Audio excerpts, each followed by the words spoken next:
Not a single person had ever been decapitated by an automatic elevator until a tragedy about 6 months after the release of Final Destination 2. So do not try anything you're about to see, and hopefully I can set your mind at ease about things like flimsy needles or how safe tanning beds are. Because these beds, no matter how hot they get, they can't kill you. Tanning beds can cause skin cancer, so I personally will still be avoiding both these machines, but workout machines on the other hand do not have free weights just hanging over you, and even if they did, you can't cut the cable with a sword. I don't think it's gonna work with the guillotine either. However, to give it its best chance, I'm gonna take the blade off for safety, wrap the cable tightly around the lunette, and here we go in 3, 2, 1.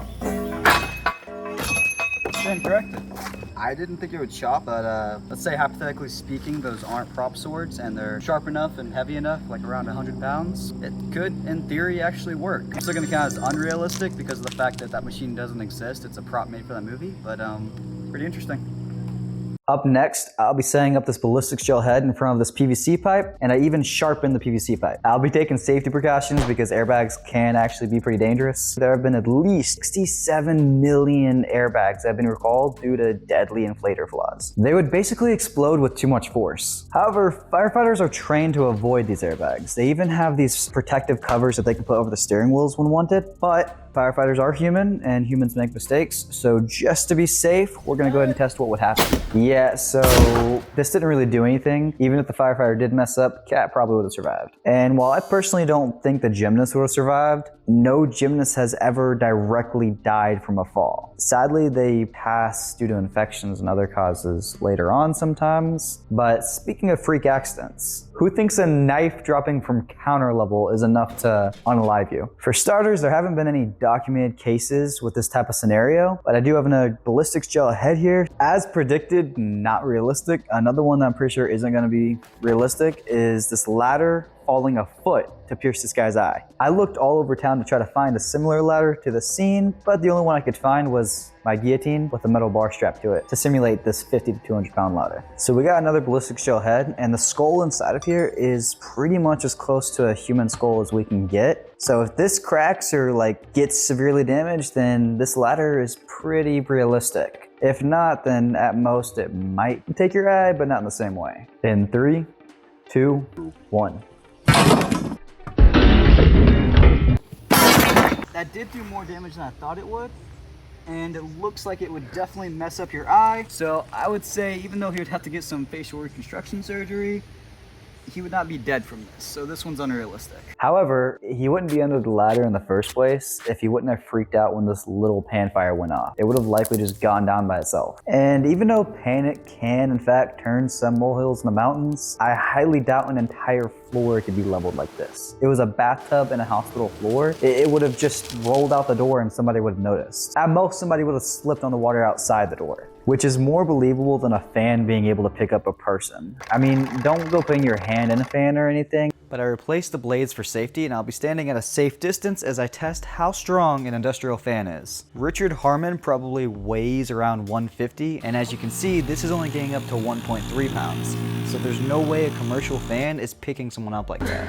Fan? Yeah, you're just way too hot. Commercial pools, on the other hand, have suction forces up to 1,000 pounds or so. Tragically, as unbelievable as this scene may seem, things like this have actually happened. In 2007, what happened to a 6-year-old named Abigail Taylor was too heartbreaking for me to even describe. Fortunately, they passed the Virginia Graham-Baker Act, which makes pools like that a lot safer nowadays. What has not happened though is somebody being chopped in half by a flying barbed wire fence. First of all, we know from MythBusters that cars don't explode like this. But that's okay because this explosion wouldn't have happened in the first place because cigarettes do not ignite gasoline. Electricity, on the other hand, does. MythBusters also already tested if a rock being hit by a lawnmower could kill people, and even if a rake somehow falls on the electric mower in a way that's holding this bar down and pressing this button at the same time, it wouldn't be able to go very far before it falls off, stopping it immediately. So I'm pretty certain the dad in the Final Destination 6 trailer is not gonna die by the mower. Another thing that I don't think would actually happen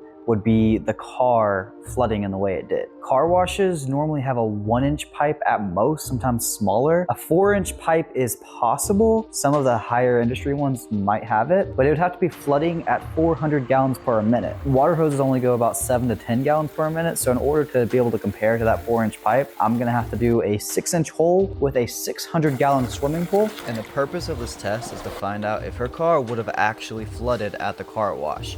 And it's going really fast, but it's leaking out almost as fast.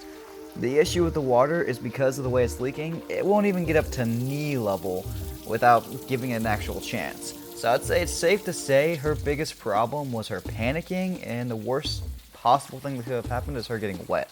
While I'm at the car, something else that seemed unrealistic in Final Destination was this dude was able to kick out his windshield in what seemed like 10 to 20 seconds at most. So let's start the timer.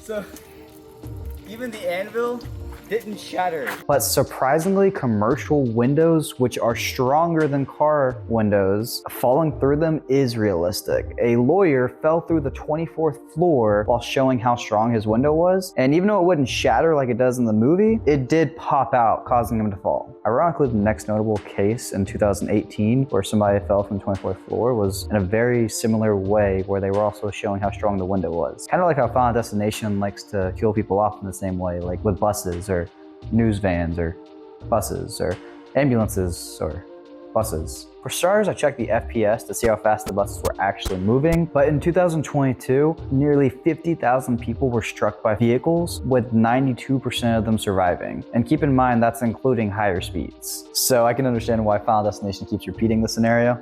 Unlike a clothesline miraculously wrapping around your neck 3 times. To test this, I've got the skinniest neck in North America, and I'm gonna start at moderate speed. So that actually worked. With that said, nearly 200,000 people a year slip in their bathtub and go to the ER, and sometimes worse. I'm still not gonna count this as a death though, because he didn't just slip. Kinda like how Billy didn't just get hit by a train, which based on the FPS was only going 17 miles an hour, which though possible is extremely unlikely to actually kill him, let alone be fast enough to launch something at him to kill him. And a motor belt launching a wrench also wouldn't be able to kill someone, which I'm confirming by not being able to find any documented cases of such a thing. There are documented cases of nail gun tragedies. They're extremely rare though, because nail guns have safety features requiring them to be pressed up against something in order to fire. So in Final Destination 4, when he gets shot by the nail gun while trying to prevent the theater from exploding, that's extremely unrealistic unless it's like a super old model that doesn't have the safety feature. Unlike Final Destination 3, where the straight up fell back on the nail gun, satisfying the safety feature to have something held up against it. Final verdict. Nora was told she'd be killed by a man with hooks, and then she overreacted to a nice innocent old man. Tim ran into the pigeons because they yelled pigeons out of fear of him dying to pigeons. Candace's lucky rubber band broke, and Evans freaked out about a small pan fire. Not to mention, there were several times where it would do like a time skip, like a few months or a few weeks, where nothing happened. And then all of a sudden, when they meet up or whatever and start talking about, what if it didn't end? That's when everything starts happening again. Just like the grandma in the new trailer, whenever she thought she was doing everything right, she was okay for however many years, multiple generations. Placebos work even if you know they're placebos. They did a study with placebo surgeries where people with back pain came in, they put them under, they put a cut, they didn't actually do anything, they just cut them. They left feeling great. And then a few weeks later, they told them that it wasn't an actual surgery, but they still felt fine after. Did you know that people with a fear of falling are more likely to die from falling?